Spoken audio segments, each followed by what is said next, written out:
The email arrived at 2:14 in the morning, Singapore time.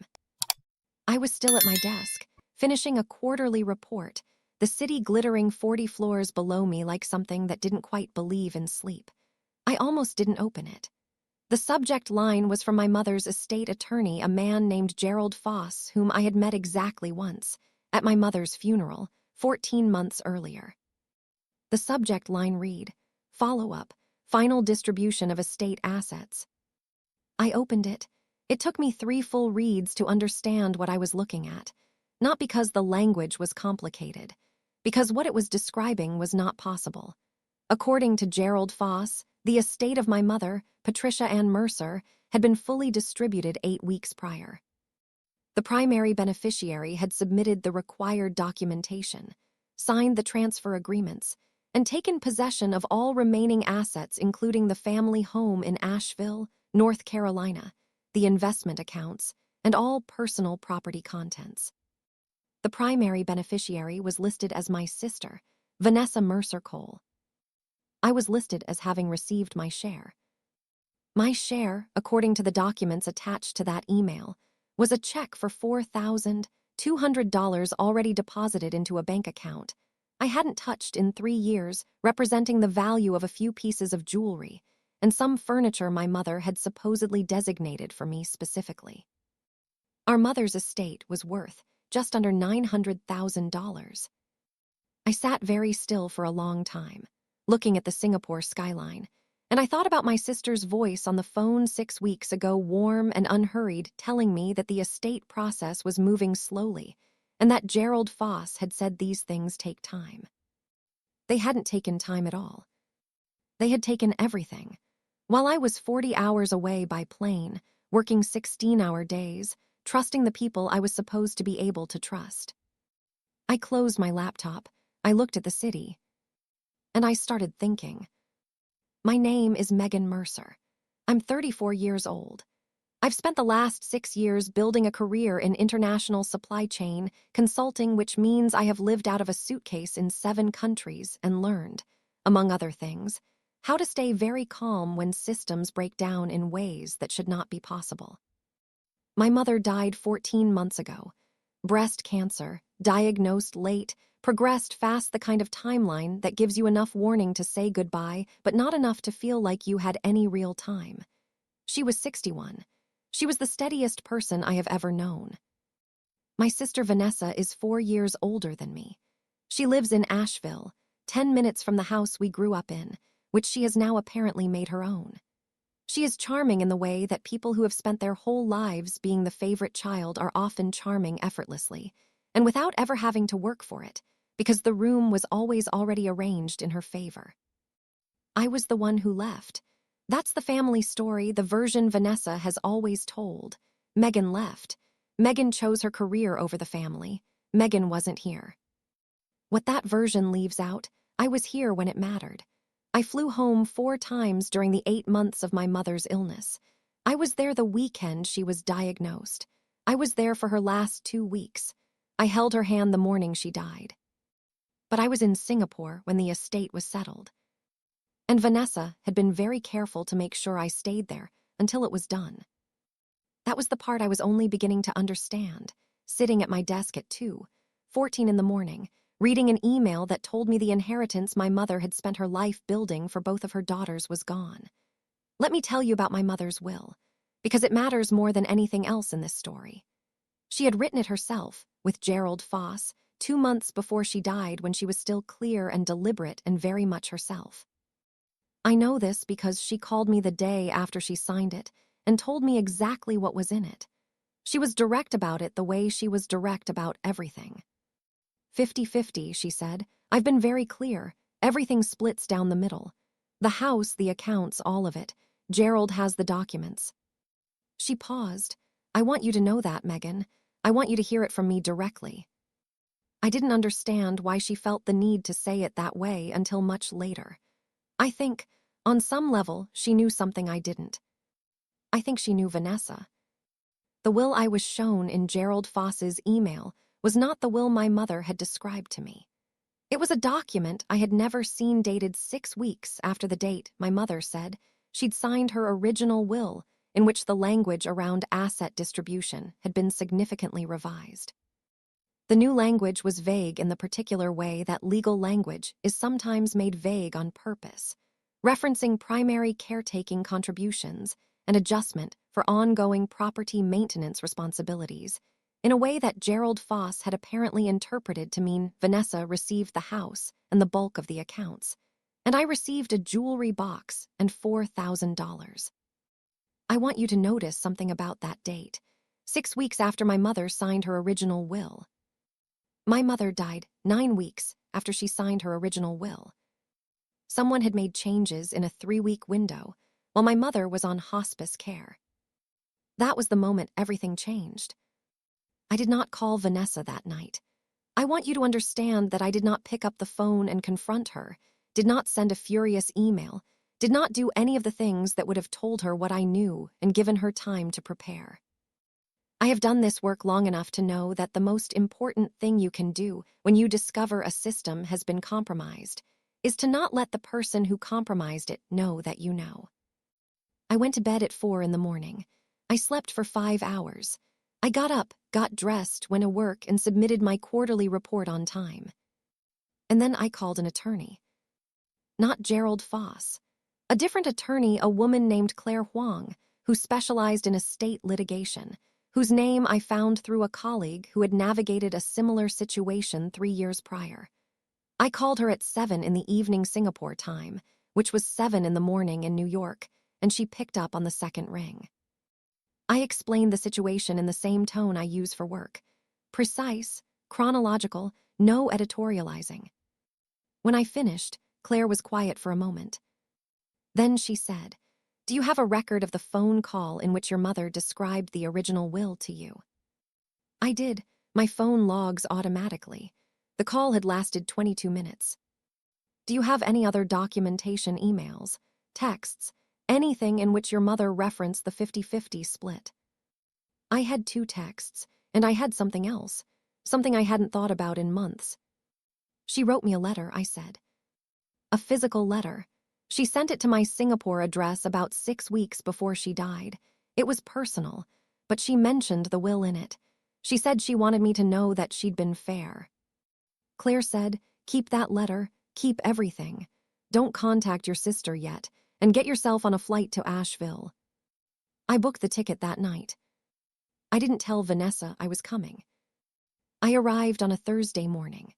I checked into a hotel 12 minutes from the house where I grew up, unpacked my carry-on, and sat at the small desk by the window with my folder of documents and my mother's letter in a plastic sleeve. I called Vanessa that afternoon, voice easy, tone warm. "I wanted to surprise you," I said. "I've been missing home. Can I come by for dinner?" "Of course," she said. "Come at 7. I drove to the house that evening and stood on the porch for a moment before I knocked. The oak tree my mother had planted the year I was born was a little larger. The window box had different flowers, Vanessa's flowers, not my mother's. That detail hit me harder than I expected. Vanessa met me at the door looking relaxed and happy. The front room had been redecorated. My mother's furniture was gone, replaced with pieces that were newer, more Vanessa's taste. I noted this without reaction, just observation.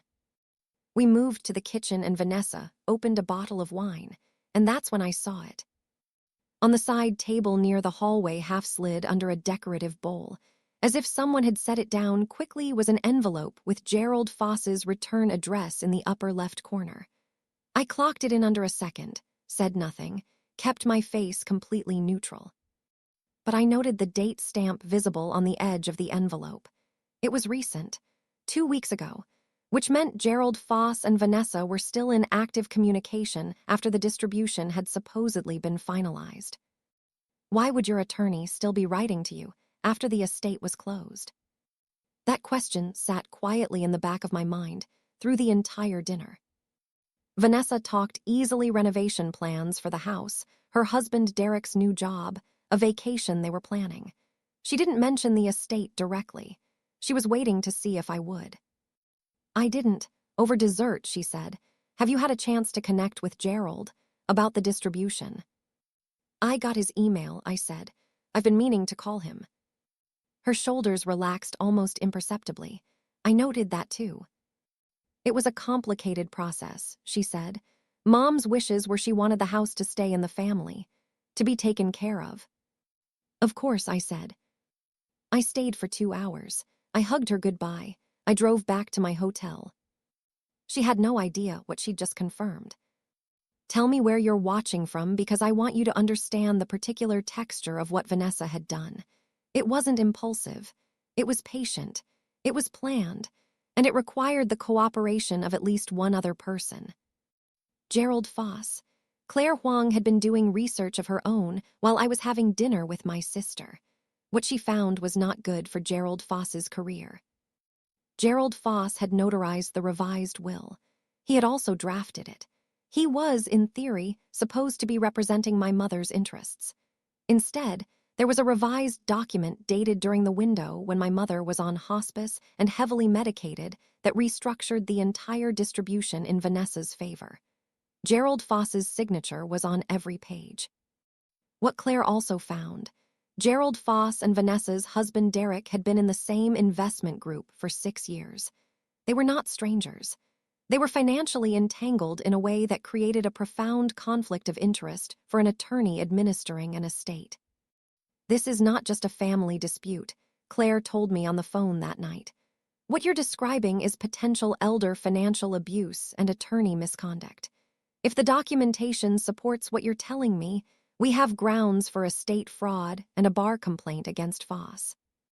I sat on the edge of the hotel bed and let that land. Then I said, what do we need?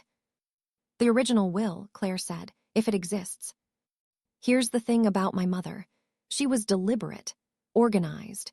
She had a filing system she'd explained to both of us over the years, a fire-safe box in the upstairs hall closet, and a copy at her bank, and a copy with her attorney. 2 of those 3 copies were now controlled by people with every reason to make the original disappear. But the bank didn't know what had happened. The bank just had a document in a safe deposit box filed under my mother's name. And I was listed on that account. She had added me 4 years ago, quietly, on one of my visits home. She hadn't made a production of it. She just handed me the card one evening and said, in case. I think she knew. The bank visit took 40 minutes. I brought my ID, the card my mother had given me, and Claire on the phone in my earpiece. The branch manager was a kind woman who had known my mother's small town.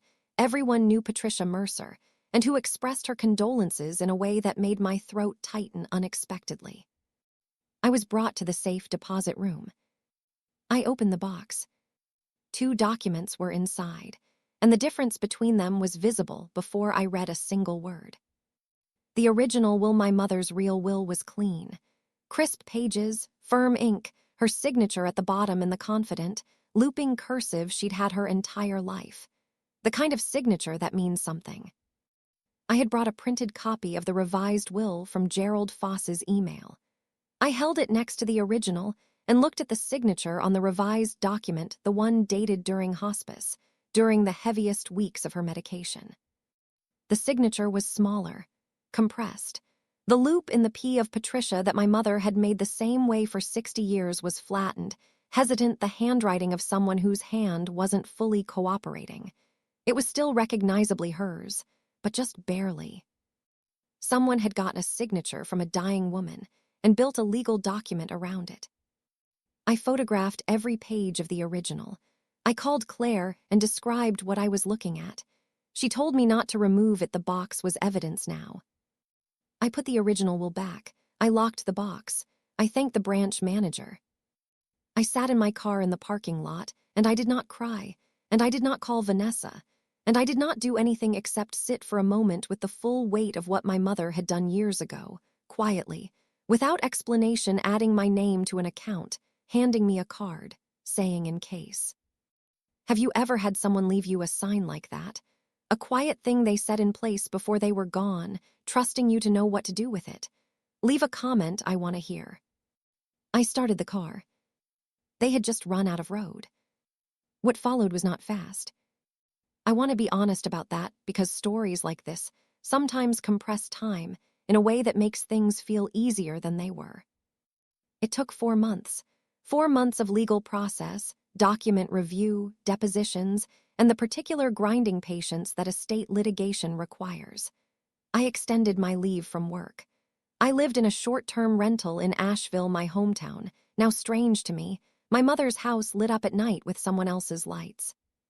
I won't lie, that part stayed with me. There were nights when I drove past the house, not stopping, just looking, and I felt something that wasn't quite anger and wasn't quite grief, more like the particular loneliness of being erased from your own story. I let myself feel it, then I went back to work. Vanessa found out about the legal action through Gerald Foss, who received the formal notice from Claire's office on a Tuesday morning. Vanessa called me 30 minutes later. Her voice was different than it had ever been. The warmth was completely gone. What was underneath it was cold and careful and slightly afraid. "What are you doing?" she said. "I'm contesting the estate distribution," I said. "The will used for distribution was not Mom's original will. I think you know that." Silence. "You're going to tear this family apart," she said. "Vanessa," I said quietly, "you did that, not me." I hung up. She called 3 more times that week. The first call was anger accusations that I'd always been selfish, that I'd abandoned the family, that I hadn't been there while she did everything alone. The words had the quality of something rehearsed, a speech prepared for exactly this moment. I let her finish. "My attorney will be in contact," I said. The second call was softer negotiation, dressed as peace. She was willing to discuss a more equitable split. There had perhaps been a misunderstanding. "My attorney will be in contact," I said. The third call, Derek called instead of Vanessa. Derek, who had been in an investment group with Gerald Foss for 6 years. Derek, who had been in that house remodeling a kitchen with my mother's money while I was on the other side of the world. He said they didn't need to go through a legal process. He said they were open to conversation. He said, at one point, that I needed to understand how hard this has been on Vanessa. "My attorney will be in contact," I said. I hung up. I watched a dog being walked on the street below my window. The dog was happy. The morning was bright. Life going on in its ordinary way while extraordinary things happened inside it. I made coffee. I waited. The deposition of Gerald Foss happened on a Wednesday in October. I was present. Claire had said I didn't need to be there, but I wanted to be. Not for drama. I just wanted to see it. Gerald Foss arrived in a good suit with the practiced ease of someone accustomed to being the most authoritative person in the room. Silver-haired, unhurried, the bearing of a man who had operated for a long time in the comfortable belief that nothing would catch up with him. He was not, that Wednesday, the most authoritative person in the room. Claire went through the documents methodically. The original will, the revised will, side by side. The dates, the financial relationship between him and Derek Cole, the timeline of my mother's illness and medication schedule obtained from her hospice records overlaid precisely against the date on the revised document. She placed both wills flat on the table and asked him to describe the differences in plain language. She also placed, next to them, an enlarged photograph of both signature pages, my mother's firm, confident signature on the original, and the compressed, hesitant signature on the revised document. The difference, printed at that size, was unmistakable. Gerald Foss looked at those documents for a long time. His pen, which he'd been holding the whole deposition, went completely still. "I'd like to take a brief recess," he said. His attorney leaned in and spoke quietly in his ear. Gerald Foss looked at the signatures one more time. I watched him understand that it was over. The final settlement took 3 more weeks. Gerald Foss, facing a bar complaint and potential fraud charges, cooperated fully with the estate correction. The revised will was formally invalidated. The original will was entered as the controlling document. The distribution was recalculated. The house was ordered to be listed for sale, proceeds split equally. Vanessa could buy out my share at fair market value, which she did not have the liquid assets to do. The investment accounts were redistributed. Personal property was audited and equitably divided. My share, properly calculated, came to just under $430,000. I also received, in a small cardboard box discovered during the asset audit sitting in a storage unit Vanessa had rented under my mother's name, a collection of items that had been quietly removed from the house before I arrived. Photo albums. A quilt my mother had made by hand. The small ceramic pitcher with the blue flower pattern that had sat on the kitchen windowsill my entire childhood. I held that pitcher in a parking lot in Asheville in November, the mountains visible over the rooftops, the air cold and clean. I wasn't angry anymore. I was done. Gerald Foss surrendered his law license. He did it quietly, without public statement, the way men like that prefer their accountability. Private, contained, as minimal as possible. Vanessa and I have not spoken since the settlement. I don't know if we ever will. That's not a dramatic declaration, it's just the honest shape of what remains. What she did wasn't impulsive. It was deliberate, patient, and required planning. You don't accidentally administer an estate using a fraudulent document. You make choices, step by step, while your sister is 40 hours away trusting you. I've thought about why she did it. The obvious answer is money. But I think there was something else for Vanessa. The inheritance was never just money. It was the final score, the last official record of who mattered more. She had been the favorite her whole life, and she still needed more. I can't fix that. That's hers to carry. I went back to Singapore in December. Back to my apartment, my work, the city that doesn't sleep. The ceramic pitcher is on my desk, now slightly out of place next to a laptop and quarterly reports, white with a small blue flower, a kitchen object that belongs in a house in Asheville. But I wanted it somewhere I could see it. My mother added me to that safe deposit box 4 years before she died. She handed me a card and said in case, and didn't explain further. She knew the kind of woman I was. She knew if she gave me the tools, I would know what to do with them. She raised 2 daughters, one who confused proximity with power, and one who understood that the most important things are worth the patience to protect. She left me the tools. The rest was just knowing how to use them. If this story resonated, if you've ever had to fight for something that was already yours, I want to hear from you. Drop a comment. And if you've ever had someone leave you a quiet sign, the way my mother left me that card, tell me that story too.